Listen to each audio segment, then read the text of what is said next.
Okey, selamat pagi semua. Saya Albert Teh. Hari ini saya berada di depan IPD Dang Wangi untuk membuat satu laporan terhadap beberapa pemimpin PKR dan Anwar Ibrahim serta anak perempuannya Nurul Izzah berhubung satu pendedahan daripada sebuah portal baru-baru ini bahawa beberapa orang pemimpin PKR telah bekerjasama dengan firma statistik daripada Amerika Syarikat cuba memberi tekanan kepada kerajaan yang dipimpin oleh bekas Perdana Menteri ketika itu Najib Razak untuk membebaskan Anwar Ibrahim serta mereka cuba menggulingkan kerajaan.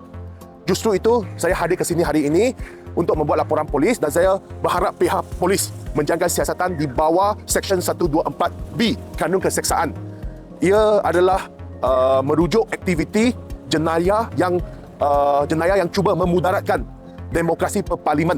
Ya, kerana kita tahu baru-baru ini keluarga Allahyarham Tun Daim Zainuddin telah disiasat di bawah seksyen yang sama kerana kononnya terlibat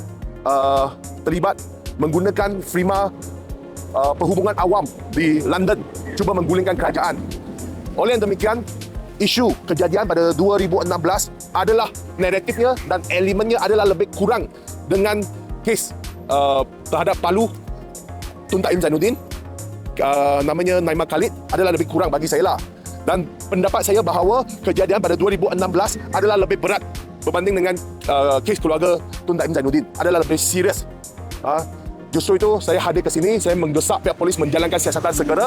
Jangan, ya ini paling penting, jangan menunjukkan penguatkuasaan dua darjat. Sebab naratif kesnya adalah sama, unsur jenayahnya adalah sama. Apabila ini kejadian melibatkan kedaulatan negara, perkara ini adalah sangat serius, tidak boleh dikompromi. Saya memohon pihak penguatkuasa menjaga siasatan segera. Jangan seperti saya sebut tadi, jangan ada dua darjat lagi. Jangan menunjukkan penguatkuasaan dua darjat kepada masyarakat Malaysia. Okey?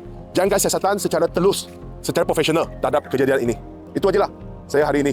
Okey, silakan. Bukan ada orang akan tanya, ini kes 206 kenapa sekarang pun nak buat? Sebab sebelum ni kita tiada orang tahu perkara ini. Perkara ini telah didedahkan oleh sebuah portal media baru-baru ini. Kalau tak silap saya hari Isnin, didedahkan hari Isnin secara teliti. Jadi kita nampak pelbagai email di dalam. Bukan satu, pelbagai email di dalam. Dan 2 hari lepas, seorang bekas pemimpin PKR telah tampil dan mengesahkan kejadian tersebut. Itu yang penting. Dia telah mengesahkan kejadian tersebut bermakna kejadian ini adalah benar berlaku. Justru itu kita mohon pihak polis menjaga siasatan sama seperti apa yang terjadi terhadap keluarga Allahyarham Tun Daim Zainuddin supaya adil kepada semua pihak. Dan jadi dia tak kisahlah benda tu 10 tahun lepas ke 20 tahun lepas ke, tapi nanti ada unsur jenayah yang sama. Ya, tidak kisah. Kan? Sebab siasatan jenayah tiada limit. Kan? Okey, Elon nak tanya ni apa tu benda yang berlainan dengan apa yang kita buat ini. So apa status segala laporan polis yang anda telah buat? Sebelum ni, tiada sebarang tindakan sampai hari ini. Inilah namanya dua darjat. Inilah apa yang saya sebut tadi, dua darjat. Apabila laporan polis saya terhadap pemimpin kerajaan, terhadap ketua Jabatan Penguatkuasaan, tiada tindakan sampai hari ini. Apa-apa pun tak ada. Jadi di sini saya ingin memberitahu kepada seluruh masyarakat Malaysia, tiada sesiapa di atas undang-undang. Tiada sesiapa ke bawah undang-undang. Kita adalah rakyat Malaysia. Semua orang adalah sama. Kita dilindungi di bawah institusi undang-undang. Jangan merosakkan institusi undang-undang. Itu yang paling penting. Ya. So, adakah anda secara peribadi merasakan yang laporan polis yang bakal dibuat pada hari ini pun akan menerima nasihat yang sama juga seperti mana yang dibuat? Saya percaya, tetapi saya tidak berputus asa. Saya menggesak. Saya tetap akan menggesak. Semangat saya berkobah-kobah. Okey? Informasi.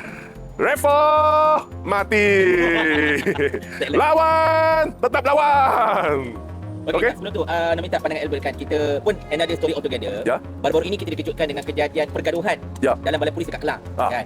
Di mana kita tengok masa itu mereka sampai satu tahap dah berani untuk bergaduh dalam balai polis. Dan polis kat situ pun jadi macam tak ada buat apa. Dan even semalam pun dah keluar satu berita yang berlaku kejadian tembakan dekat tepi jalan dan pergaduhan juga di hadapan polis seperti itu. So pada pandangan Albert, macam mana benda itu terjadi? Kenapa polis especially lah boleh polis KPD kan sepatutnya fortress untuk negara rakyat boleh macam tu lagi? Apabila pihak polis, anggota polis ataupun pegawai polis tertinggi tunduk dengan ini orang politik, jadi kewibawaan, karisma polis telah terhakis.